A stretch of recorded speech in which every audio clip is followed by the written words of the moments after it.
രാവിലെ ഒരു പണിയും ഇല്ലാതിരുന്നപ്പോഴാണ് പട്ടണത്തിലേക്കൊന്ന് പോകണമെന്ന് രാജേഷ് എന്നോട് പറഞ്ഞത്. പിന്നൊന്നും നോക്കിയില്ല, വണ്ടിയും എടുത്ത് കുട്ടിയിൽ താങ്ങി ഞങ്ങൾ പതിയെ യാത്ര ആരംഭിച്ചു. കുറച്ചു ദൂരം പോയപ്പോഴാണ് ഒരു കാര്യം ശ്രദ്ധയിൽപ്പെട്ടത്. വണ്ടിയിലിരിക്കുന്ന കുണ്ടികൾ രണ്ടും കുടുകുടുകുടാ വിറയ്ക്കുന്നുണ്ടായിരുന്നു.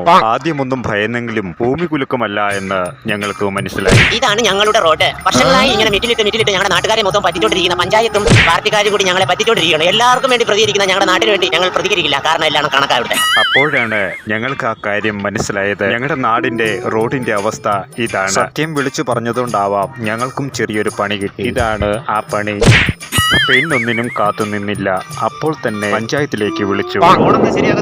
അടുത്ത മഴയ്ക്ക് റെഡി. സർവ്വസാധാരണമായി കിട്ടുന്ന മറുപടി ഞങ്ങൾക്കും കിട്ടി. ആ നരകത്തിൽ നിന്ന് അഞ്ചൽ പട്ടണത്തിലേക്ക് എത്തി. സത്യം പറയാമല്ലോ, ഇപ്പോഴാണ് കുണ്ടിക്കും ഒരു ആശ്വാസമായത്.